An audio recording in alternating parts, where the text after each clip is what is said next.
world-class custom software solutions company. Our focus is actually on increasing our clients' profits by systems automations, technology improvements, many different things that have to do with software development. I think the change in culture for us has been a long journey on trying to identify what makes a company hum. And about 7 years ago, I started investigating what was culture, corporate culture, or even company culture. So I started to dig really deep into what does it take for people to be happy every day and to want to come to work and to be able to make decisions on their own without having to have their bosses telling them what to do every day. The one thing that I'm very, very proud of is the accomplishments in that area, and I think that's why we're getting so successful now, to the point that we're becoming market leaders. Company culture is that invisible force that binds people together, that gets them to work with each other, that creates a positive environment. Actually, it could be a bad environment, because if you have a bad culture, people don't want to go to work, they're backstabbing each other, so it could be good or bad, right? But definition of culture for me is that relationships that happen automatically among people, either for good or for bad.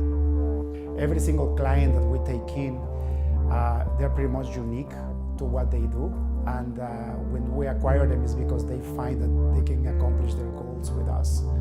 So we actually learn a ton from our clients. When I started researching about culture, I realized that it's the leader of the organization, the leader of the company, that sets the culture. But you cannot teach culture to your people. They have to learn it by example. So then what I had to do is I had to grow myself into a better person before my people started growing with me.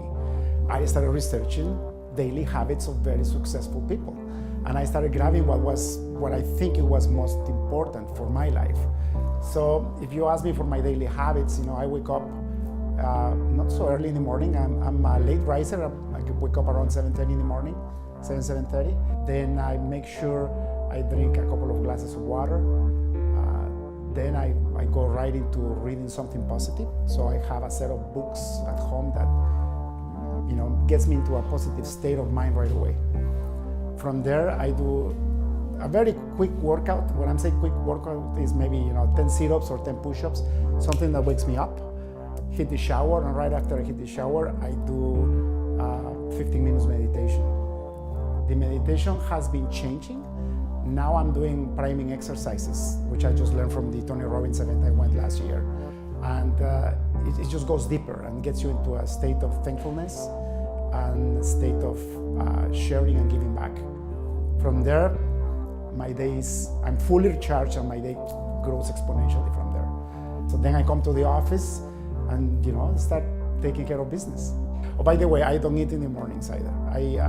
For the last 6-7 months, I've been experimenting with fasting, which is incredible for two things. Keeps my weight in balance, but also, most importantly, keeps me completely focused on the daily tasks. So the earliest I start eating is around 3 p.m., but most days I actually start eating around dinner time, so 6 p.m. The meditation part I started about 3 years ago. I started with guided meditation.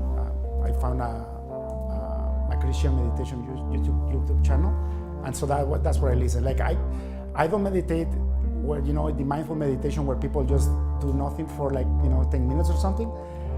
I've tried that, but my mind goes 100%. So what I do is guided meditation where I'm listening to words and I'm trying to think about what I'm listening to, and that gets me into deep meditation. So I started that about 3 years ago. Usually what I did is I will go work out, like a very intense workout, and then I will hit the sauna, and in the hot sauna, after I'm completely exhausted physically, then I can go into deep meditation. Now I still do that 3 times a week, but my daily meditation became my priming exercise, which is a 15-minute intensive guided meditation too. When I started the company, my prayers were to not have any problems and not to fail, and just have a beautiful day every day. And that's very naive, because now after so many years, I realize that the more problems you have, the more problems you overcome, the better you become. Problems are actually the way obstacles, failure is the way to success. You learn a lot more from failures than you learn from actual successes. And life is a process, it's not an event.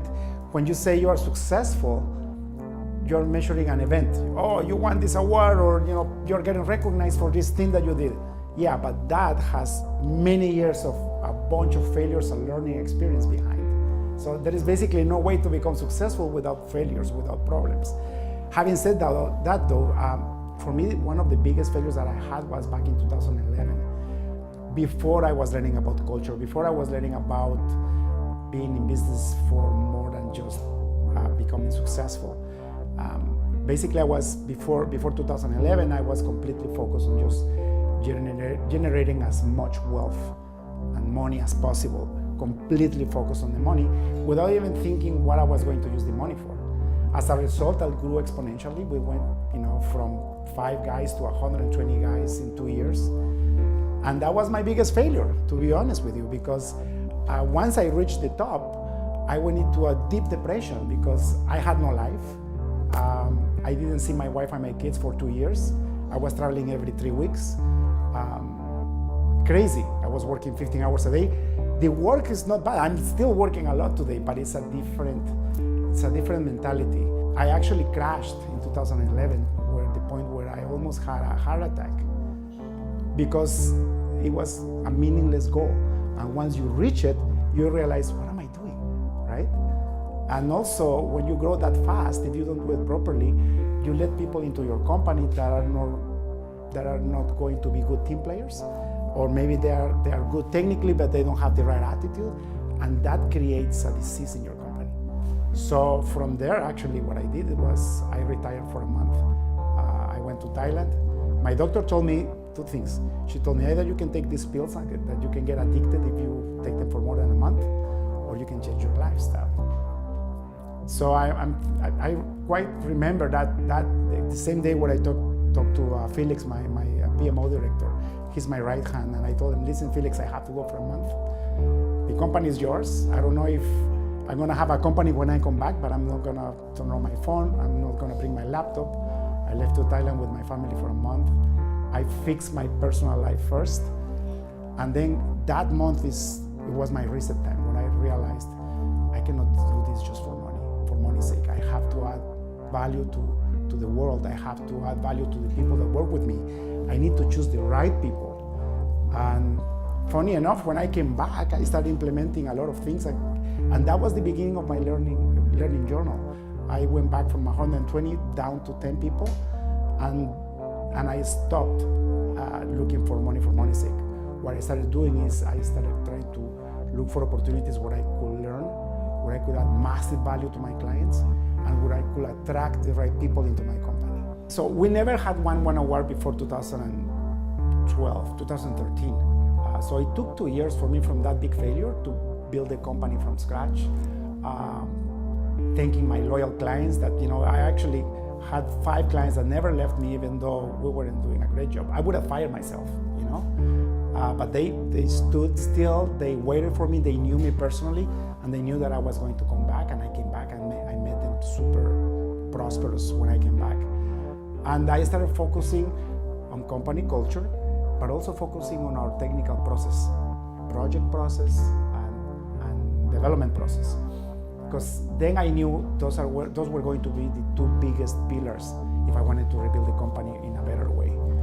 And when I started doing that, it took me about 2-3 years. So in 2013, the first award that we had was from the CIO Review magazine. They started noticing our process, our project management process, and we got the Best Project Management Company award from 2013, and we were like, oh my God, we're already getting recognition from this. And that magazine, that exposure to the market, allowed other publications to be interested. So from then on, I started getting different awards. For example, I had the Most Creative CEO Award from another magazine. The awards kept piling up, To be honest with you, I couldn't tell you every single award that we had because I don't remember. But the culmination was last year when I was nominated for Entrepreneur of the Year by Ernst & Young. I didn't get the award. I got the nomination, which is good enough just to get nominated. But I believe I didn't get the award because the time that I had to go pitch to the judges, I had a business trip and I couldn't cancel. So I was disqualified. But we don't do this for the awards. Like the awards is a nice to have. We do this for our clients and for our people. My compromise is to bring the people that work with me to the next level, and also for our clients to get to the next level. I always tell every client that works with me, if you give me $10, I'm gonna make sure you get $100 back, right? In results, in benefits. And another thing that I say to my clients is, I don't work for just everybody, because once I commit to somebody, I'm willing to go bankrupt before they are unhappy with me. So that allows for some people to take advantage of us, and it has happened in the past. So our work ethic is there. We will do whatever it takes, because we make mistakes, our clients make mistakes, but regardless of whose fault it is my commitment to make sure the projects that we work for are completely successful. For me, it means almost everything. Aside from culture, we're 100% bound on process. Another thing that you must understand is that getting high talented software development resources is very difficult. And the more the years go by, the more difficult it becomes, because more and more the economy is based on software. So I not only need to attract the good talent, I also need to attract the talent that has the best attitude. But once I attract the talent, I also need to make sure that they are completely successful. The only way to get them successful is by the process, and by improving the process and making sure the process is like this with our culture. So most of our R&D dollars goes into process improvement, and we believe we will never gonna end improving the process, because every year we do something better. Two of the things that I have done in the past is build internal products to manage the process. So once we actually improve something in our process, we write code to make sure that gets enforced. So we have two applications. We have HubLinked, which is a client-facing project collaboration system. Most of the awards we have gotten is because of HubLinked, by the way, because that's the software that actually makes everybody respect the process. And we have IS Unified, which is our time tracking system in the back end. So for us, process is everything. The minute we stop respecting the process, projects go like this, right? So it's like, all our project managers make sure that the process is in there. And when we hire somebody new, we have to train them on the process. And we let them fail on purpose sometimes too, where we say, okay, you see, that's why you needed to send that weekly executive summary report. You see, that's why you need to have your scrums written, not spoken. All these things that we have discovered in the past that makes us better than the competition, right? So process is everything.